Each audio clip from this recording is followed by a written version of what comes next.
What's going on, guys? Welcome back to a brand new video. What I got for you guys in this one are all the patch notes that you need to know in regards to multiplayer as well as Warzone. Now, this update is so massive that Call of Duty ended up making two separate blog posts, one for multiplayer and zombies and then one for Warzone. That's what we're going to go over and talk about. If you find the video helpful, don't forget to hit that sub button, but let's get started. So for multiplayer, it says right here, we got some new maps. They're going to be Greece, Meat, as well as Training Facility. There's going to be a new playlist, which is going to be Meat 24/7, which will debut during the first week of Season 1. Now, for the multiplayer actual patch notes, it says UI, new features and quality of life. The player health and stamina are now represented by dynamic bars on the HUD. Note, this feature is only available in multiplayer and zombies. You got faction assignment will now appear as a splash at the start of each match.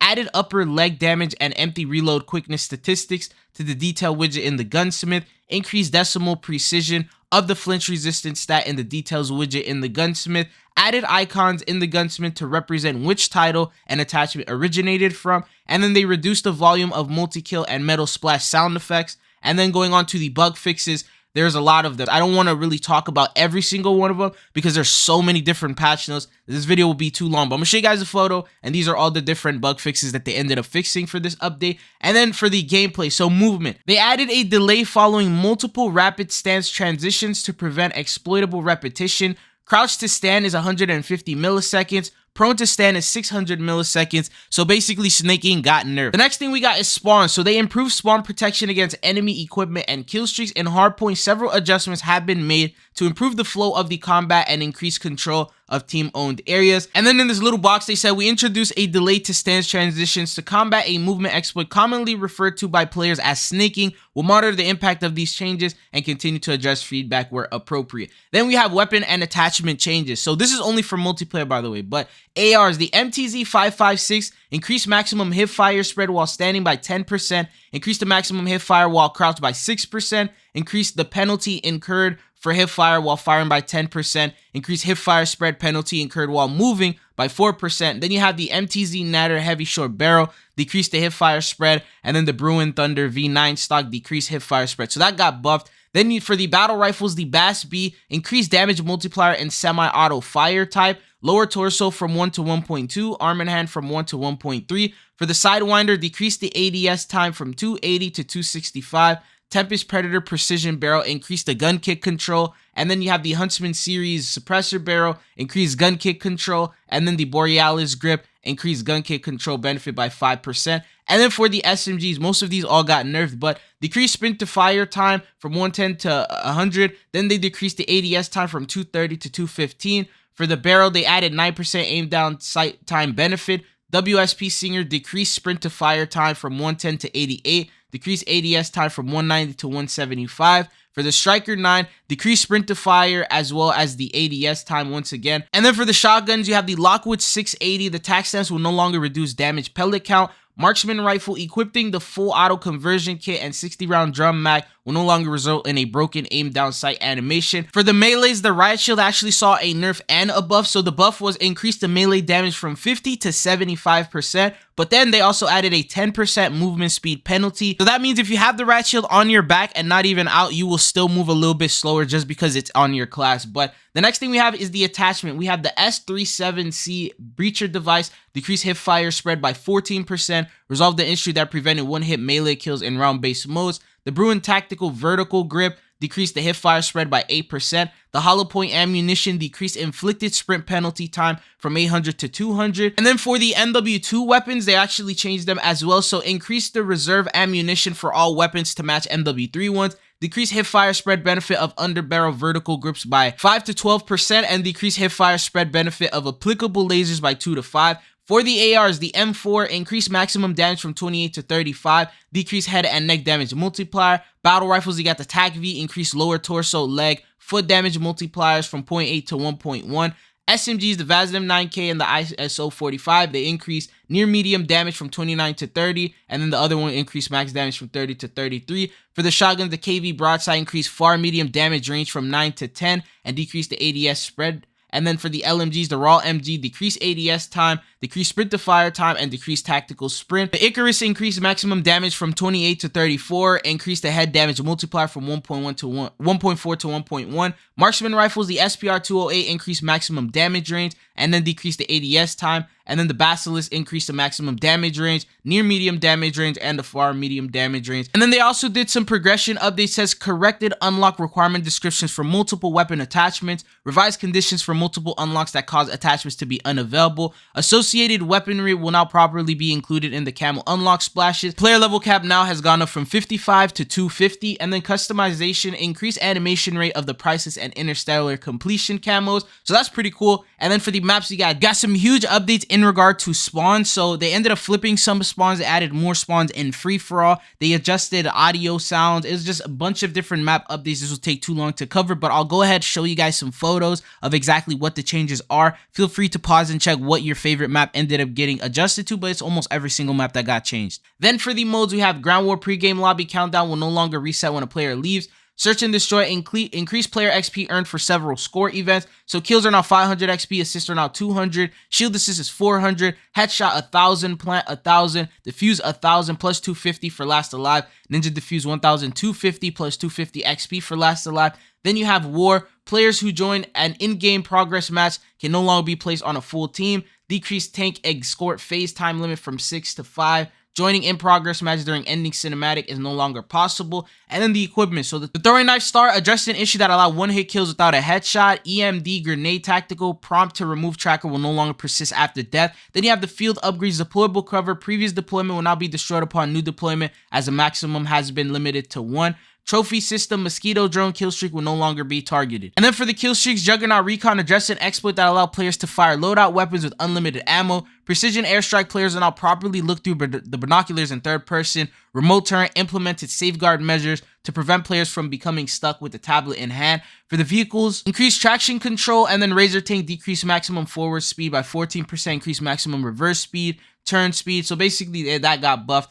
And then for the MW3 zombies, we have the content. So there's a new act. There's also a Dark Ether Rift. There's a brand new Wonder Weapon. There's new acquisitions and schematics. And then there's prestige challenges, the Battle Pass weapons, and then they go on and talk about some global changes. So the Wonder Weapons, the Scorcher launch ability will automatically fire when a player reaches their maximum charge under low ammo conditions. Assault DG58 addressed an issue that prevented camo from applying in the customization tab. Weapon cases, all weapon cases close a duplication exploit. And these are bug fixes and adjustments that they ended up doing for current missions that are going on right now. So I'll go ahead and share some photos of these. Feel free to pause it. And if there's a mission that you're currently on, check out if there's anything that changed about it. And then for the acquisitions, they also just address, it's like a bunch of bug fixes for zombies. So general, addressed an issue where players could store more acquisitions in the stash than intended. Same with ether tools, ammo mods, Perca-Colas. These are all issues that they ended up fixing and addressing. Exfil at launch. More formidable enemies have been added to the exfil experience in all zones. Addressed a rare issue that prevented the Hilltop exfil helicopter from landing.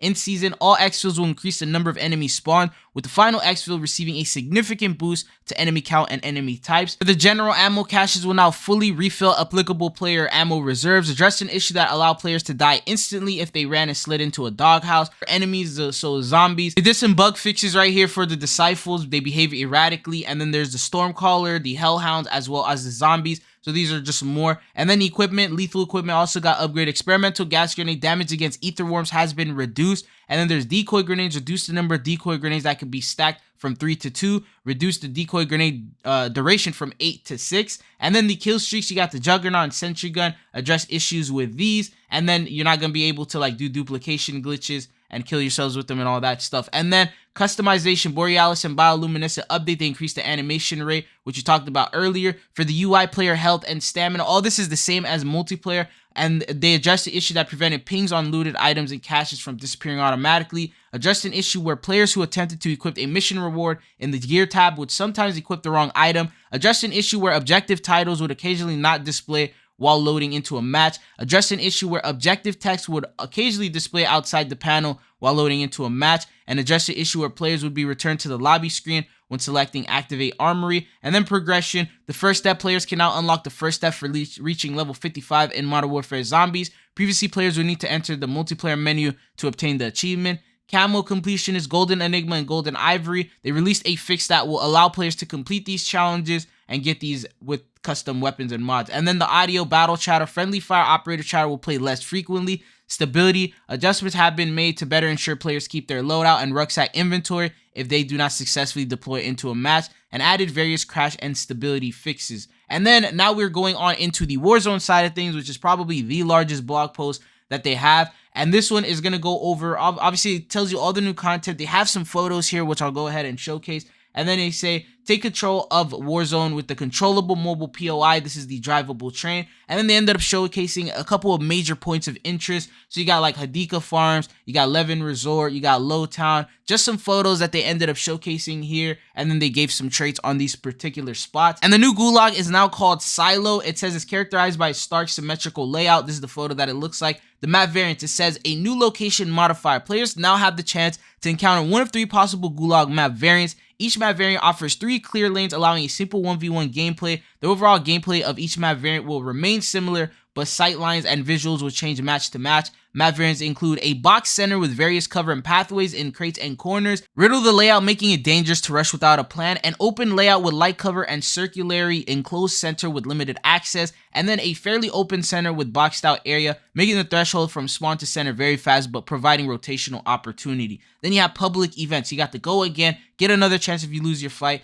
cash grab, more cash on the ground, and then locked and loaded start with a full armor and 2 upgraded guns. Then you have the overtime ascender, new win, new condition. When overtime kicks in, rather than fighting and going for control over the flag, players will now be able to outplay their opponent by using a vertical ascender and leaving. And then there's post-victory looting. So upon eliminating their player, players will now be allowed to continue roaming and looting the gulag until the moment that they are redeployed into the field. And then they go on into the mode. So for Battle Royale, this is a returning mode. It's going to be on the map Yurzikistan. The player count is going to be 100 and the match length is going to be 20 minutes. And this is pretty obvious. You guys already know what Battle Royale is. And then we have Resurgence. That's going to be returning. It's going to be only on Ashika Island as well as Vondo. The first 48 hours, though, is going to have Yurzikistan, which is going to be in closed off areas of the map. And then the player count is going to be Ashika 52 in duos, solos, trios is going to be 51, and then quads 52.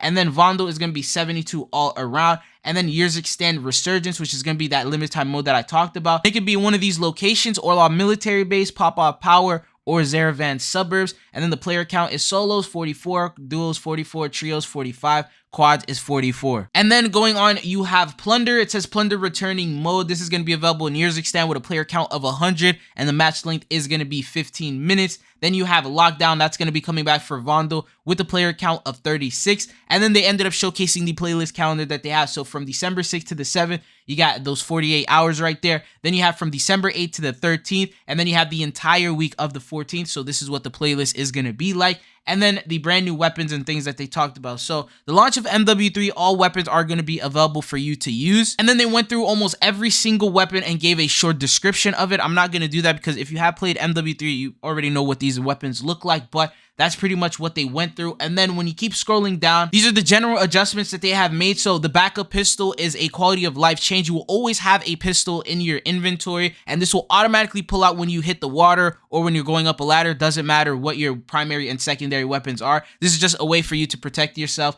And it says when you're ledge hanging, climbing a ladder, or swimming underwater, if you do not have a handgun, you are already going to get that. And then location damage modifier. So locational damage multipliers have been flattened to provide a more consistent time to kill. Headshot multipliers are broadly decreased and arms now match the torso. Then you have sniper damage. The Cat AMR will one shot to the head at any distance no matter what. And then you have the riot shield. The riot shield slows movement when equipped as a player's secondary and is on their back. Same thing with multiplayer. Weapon tuning with the additional statistical knowledge you're able to receive while swapping between modifications, providing an impressive amount of incremental weapon meta building. Weapon tuning has been removed, a feature that appeared in MW2. This change to weapon tuning applies to both MW2 and MW3 weapons. And then the launcher damage. All launchers have been adjusted in regards to their damage and interaction with vehicles. This includes most launchers will destroy lighter vehicles in one shot. The RPG, Pila, Strela will destroy most medium-sized vehicles in 2 shots. The Joker will destroy almost all vehicles with 1 shot. The RGL-80 and Strela will not cause most damage to immediately explode. The Pila will not cause most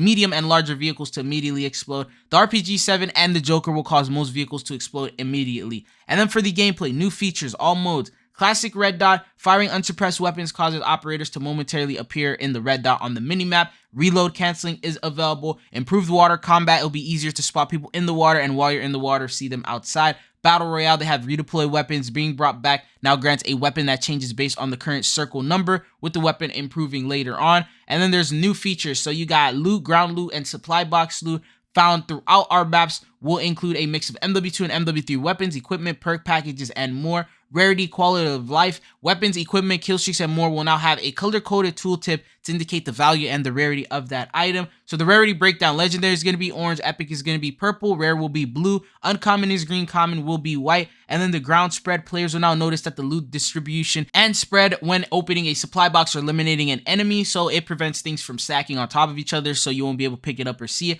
Revive pistol has been removed from the loot pool, but may make a return later on. Legendary audio: guitar celebration returns when finding legendary loot because it didn't feel right without some iconic riffs. And then going on, they showcase a little photo of the backpack and they did a quality. So the layout has been adjusted. The backpack and in-game layout weapons now have the right alignment. Underneath, a newly added dedicated ammo, gas mask, and armor plates are first on the list for rapid access to 2 areas highly interacted with. Navigation wrapping: the backpack and loadout will now navigate wrap when moving all the way to one side. At the dedicated ammo slots, which are just specific areas in the backpack for ammo. Gulag entry kit can now be stowed, and then you have the identical kill streak auto equip. This is actually a pretty big W. And then the Gulag redeploy tracker. Then you have a navigation pings as well as kill cam pings. And then going on, you have the buy station. So interact distance for buy station within the gas has been extended to 30 meters, up previously from 10. Icon visibility: when a buy station is still accessible to the gas, its icon will remain visible in the minimap and tag map.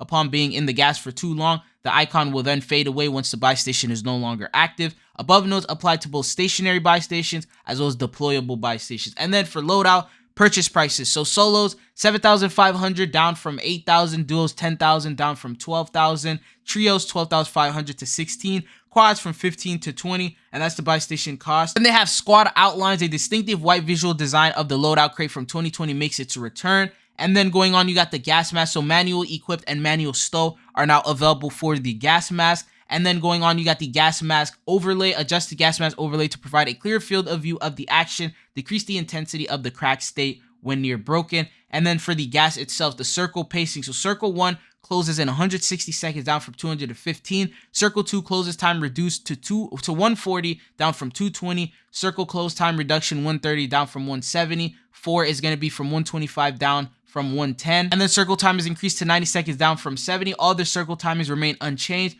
Total reduction 140 seconds. And each match will now last exactly 20 minutes and 20 seconds. And gas damage increased to 10 damage per tick, up from 9. And then you have redeployed drones will now remain stationary in the gas for up to 45 seconds. Drones will now move slightly faster when repositioned. Drones will begin to leave after circle 5 as they are too deep in the gas and they are limited room to reposition to. And then it says death's door, low player health. This refers to the audible and visual notification that player is low on health and at risk of being down. Activation: the visual overlay with low on health now triggers at 40% health from the 55 that they usually had. And then visibility: increased transparency of the overlay to be less obtrusive when at low health. And then parachutes: operators from MW3 will now deploy into the Warzone with a new default parachute texture inspired by the urban nature of the new big map music stand. This parachute texture will be overridden if the player has customized their parachute. Spawn protection timer: the duration of spawn protection has been reduced to 2.5 seconds down from the original 10 seconds. And then this applies to all modes except for resurgence. And then for the infill height, the height at which players redeploy has been decreased to 402 meters down from 483. And then the second chance mechanics: the spawn rates for the Gulag entry kit and redeploy packs have been increased. Strongholds are no longer a guaranteed spawn each match, rather they have been linked to new public events. So they're not going to spawn in every single game, giving you a chance to sometimes see it, sometimes it won't happen. And it's just, I guess, to change up and switch up the pace of the game and how the game plays out. Every single match should be different from what they said. But black sites: a single black site will spawn at random at the beginning of each match. The location will not be revealed on the map until your squad finds a black site key or it has been unlocked by another squad. The black site boss will now drop a guaranteed deployable buy station. The advanced UAV is now on several possible kill streaks that will drop. Players may find black site keys via ground loot, allowing you the opportunity to open a black site in any match. And then you have plunder: UAV towers are now in plunder. Cash balance will closely monitor the balance of cash economy. And then going on, they highlight the perks. So we got some new perks. We got Shrouded, we got Flex, Resolute, Stalker, Payout, Escapist, Prime, Irradiated, Shrapnel, Mountaineer, and Mechanic. I'll show you guys a photo, but I did discuss all these in detail before. And then for the general adjustments that they ended up doing, it says Overkill. This perk has been removed entirely and replaced with a new default behavior. Players now have the option to equip 2 primary weapons at the time without requiring a perk. And then there's going to be some perk unlocks. So all Warzone perks are unlocked via player progression. Perks used for custom perk packages must be unlocked via the 1 through 55 level player XP progression path. Perks unlocked by default at level 1 will include Scavenger, Battle Hardened, Payout, and Flex. And then going on to the adjustment perks, so Ghost, blocks detection by UAV, enemy radar source, and heartbeat sensors, now updated to require movement to activate, can be required via loot as a stealth plate carrier. Then you have the Bird's Eye, your UAV killstreak, portable radar, UAV tower shows the heading of your enemies or your squad. In addition, enemy unsuppressed gunshots will now show heading. Detects ghosted players, can be acquired via loot as a comms plate carrier. Then you have Survivor. And then they ended up talking about the movement a little bit. Tac Sense is now going to be available. So ADS while sliding is now available. They ended up doing some jump changes. You can jump higher and faster and jump ADS quicker. Slide canceling available. Slide distance is available. There's also some contracts being added called Big Game Bounty. Players can now activate the contract to place a bounty on a player from one of the highest performing squads in the match. Scavenger, pick up a contract and you will be directed to open 3 special scavenger caches. Then there's general adjustments. Activation laptop quality of life, making it easier to spot. Updated contract spawning, increased amount of contract spawn later into the match. New icons, quality of life contract icons have been updated. And then adjusted contracts with the bounty contract, the intel contract, most wanted contract, signals intelligence contract. All these ended up getting a little bit of updates going on with them. And then they have new public events. So you got the restock supply sweep. Restock now starts at a personal supply sweep for every player when activated. Flyby, a public event, has flown into years extent. At certain points in the match, there will be multiple drones flying in, dropping additional buy stations. Then you got the strongholds. And then they did some things such as UI changes. So combat records, players will launch season 1 with a fresh combat record, which will immediately begin showing statistics for Battle Royale. Then you have the icon fade, quality of life. All in the world icons will now fade away when the player aims down sights for better visibility. Improved headshot hit markers. Headshot hit markers have been improved for better readability. Updated icons. The entirety of tag map has been updated to better serve you. XP score events, all score events are now yellow. Supply box visuals, all supply box have received visual adjustments. Common, military green, and black legendaries, orange and black reusables, navy blue. Favorite is custom weapon color magenta. Armor plate color, the color of armor plates both on the HUD and hit markers is now blue. Nameplates, allied nameplates have their visibility improved with a clear outline of player names. Perk package icons, perk packages whether equipped or stored now display the icon. And then there's just a bunch of known issues that they went through. But these are all the patch notes. I skimmed through some of them, so I'll link them down below if you want to fully read them and go through them. But there's so many different updates here. But thank you guys for tuning in. It's been your boy Chido. Hopefully I'll be seeing you guys again. Peace.